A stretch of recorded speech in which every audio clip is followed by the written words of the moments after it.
Layman's evangelical fellowship విశ్వాసమే విజయము అనుదిన ధ్యానములు December 19వ తారీఖు.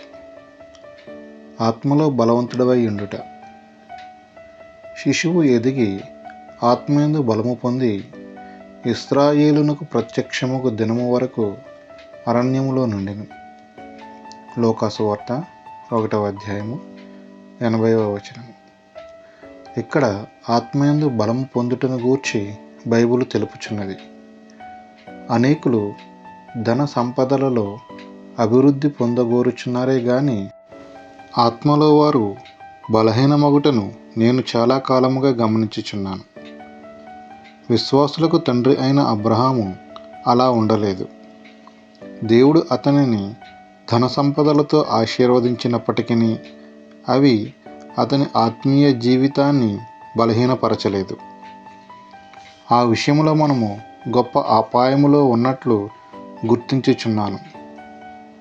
ఈ రకపు ప్రజలకు తగిన వర్తమానము నా దగ్గర లేదే అని కొన్నిసార్లు తలంచెదను. కొంతమంది పాశ్చాత్య దేశస్థులు లోకాశ, శరీరాశలతో నింపబడి దేవుని గూర్చి తలంచలేకపోవుటచే వారికి తగిన వర్తమానము నా దగ్గర లేదే అని దుఃఖిస్తూ ఉంటాను.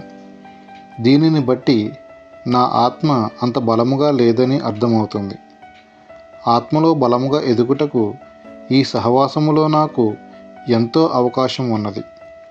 దేవుని వాక్యము తిరిగి తిరిగి ఇవ్వబడుచుండుట వలన అన్ని రకాల ప్రజలకును వర్తమానమును ఇవ్వగలిగిన వాడుగా ఉండవలసినది.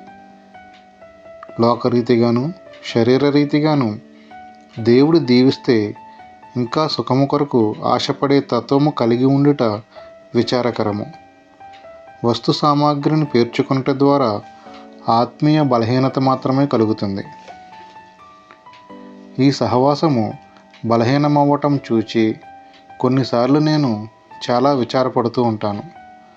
సాధు సుందర్ సింగ్ వలె దేవుని విషయాలను లోతుగా పరిశీలించి పరలోక వీధులలో నడిచి మరలా తమ శరీరాలలోనికి తిరిగి వచ్చే వారితో మన సహవాసము నిండి ఉండవలసినది. మన బాధ్యతలు ఎక్కువైన కొలది ఆత్మలో బలహీనత కనిపిస్తుంది.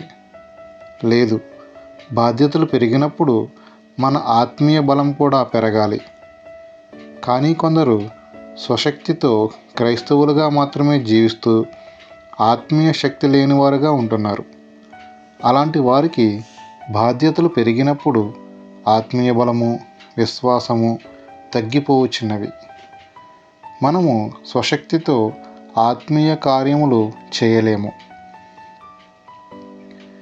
మనము దేవునితో ఎలా మాట్లాడుచున్నాము, ఎంతగా దేవునితో నడుస్తున్నాము, శోధనను ఎదుర్కొన్నప్పుడు మనము ఎంత శక్తిని కలిగి ఉన్నాము, ఇతరులకు దీవెనకరమైన మాటలు ఎన్ని మాట్లాడుచున్నాము, ఇవి మన ఆత్మీయ బలమును సూచించే గుర్తులు. జాషువా డానియల్ గారు.